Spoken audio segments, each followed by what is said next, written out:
dakta, tambayar da aka bi mu bashi wata biyar Allah ce take cewa tana jini na aihuwa, jinin biki, sannan kuma ya kai kwana 40 bai tsaya ba.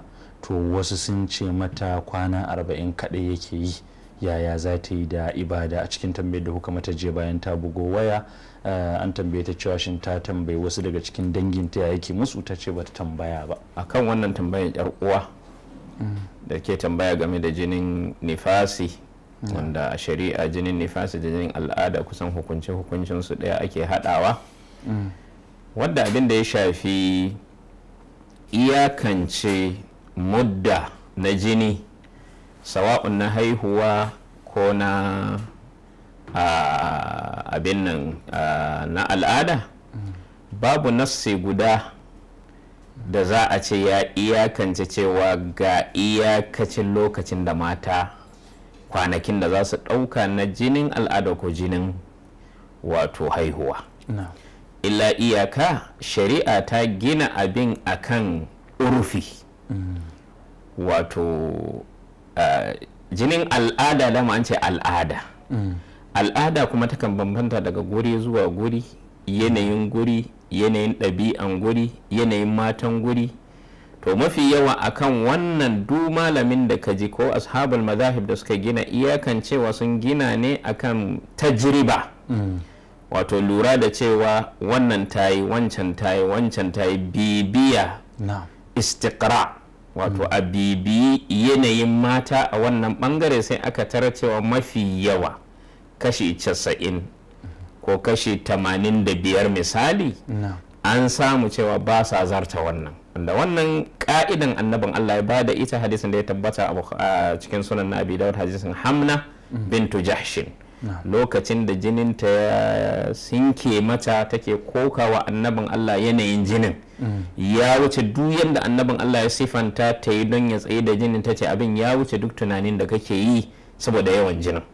Annabin Allah sai ce mata to kawai ki dubi kwana 6 ko kwana 7, ki yanke a cikin kwanakin ki ce waɗannan kwanakin kina jini, wanda shine kwanakin da mafi yawan mata suke yin jini.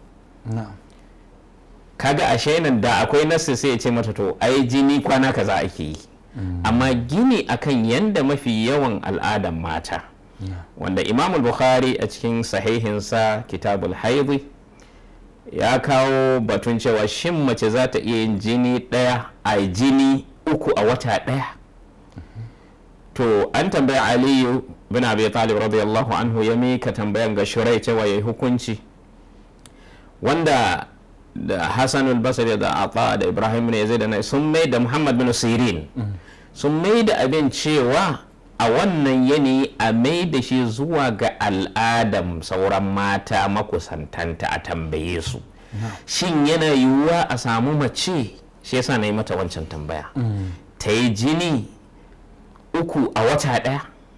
Idan an samu, kuma dama ɓangare ne da ake gaskata mata.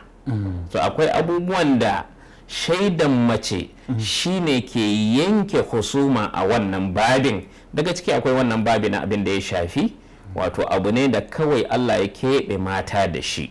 Saboda ka ƴar uwa, la shakka wannan akwai athar da Imam Abu Dawud ya kawo cikin sunan ɗinsa, athar na Ummu Salama, da ita mata ce mafi yawan mata a lokacin manzon Allah sukan wato jinin aihuwansu yakan tsaya kwana 40. Wanda mun dubi littattafan furu a na malikiya sukan ce kwana 60. Saboda haka a nan duk abin yana ginuwa ne idan aka lura cewa mafi yawan mata inda take rayuwa, saboda kamar yadda na faɗa, ɗabi'a weda da mutum ke rayuwa da irin abincin da yake ci yana da tasiri.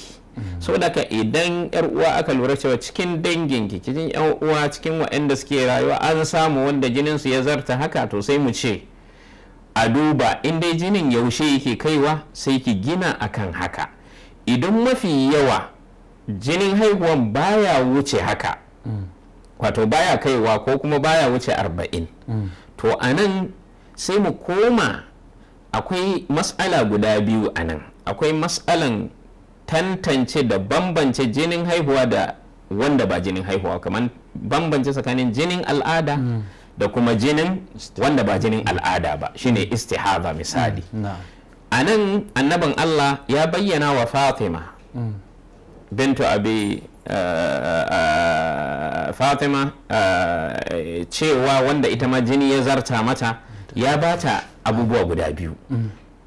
bintu abi Hubaysh na'am bintu abi Hubaysh hadisin ta na Abu Dawud ya ce mata jinin al'ada baki ne wadda ake gane shi wato launin sa kenan shine tamyizi. A nan cikin Bukhari da Muslim kuma sai ya ce mata tun da dama ta saba yin jini kafin wannan matsalar ta taso sai ya mai da ita zuwa ga asalin al'ada aka jefar da maganan tamyizi saboda akwai bambanci da kuma al'ada. Misali mace ta samu rikicewan al'ada da tana da al'adan kwanakin da ta sani sa'annan tana iya gane jinin al'adanta da wanda ba jinin al'ada ba sai ya rikice kwanakin sun zarta tana kuma ganin wannan jinin ne. To anan malamai sun samu sabani. Anan annabin Allah sai ya ce to ki mai da kanki zuwa asalin al'ada qadra ayyamaki allati kunti tahidina fiha, ki mai da abin zuwa ga kwanakin da kika saba. Shi yasa na tambaye ta wannan ne farkon haihuwa, ta ce wannan ne farkon haihuwarta. To idan wannan ne kaga farauce kenan sai mu mai da ita hadisin hamna kaman ita farauce. Shi yasa annabin Allah ya ce mata to ta abin nan ta dubi kwanaki 6 ko 7 na mafi yawan kwanakin da mata suke yin al'ada. To anan ita sai ta koma ta yi tambaya. Shi yasa na ce to yanzu sai ta koma ta bincika shin cikin masu haihuwa cikin yan uwanta danginta, saboda la shakka akan samu gado a cikin irin waɗannan abubuwa. Cewa misali a danginta akwai wadda aka ta tsamun haka, menene mafi yawan danginta idan sun haihu jininsu yake tsayawa. Idan ta samu amsan sai ta gina a kansa cewa to idan yana wuce 40 a gurinsu sai ta wuce zuwa kwanakin da aka saba. Idan ko baya kaiwa ko daidai 40 yake tsayawa, in ta zarta kawai sai ta yi wanka ta yi ibada bina'an akan yanda annabin Allah ya mai da Fatima bintu Abi Hubaysh akan cewa ta mai da al'amarinta zuwa asalin al'adanta. Hakan nan Hamna ita ma ya mai da ita zuwa ga mafi yawan yadda mata suke yin jini. Wannan shine game da wannan tambayar baiwar Allah. Allah ta'ala ya samu dace. Amin ya rabbal alamin.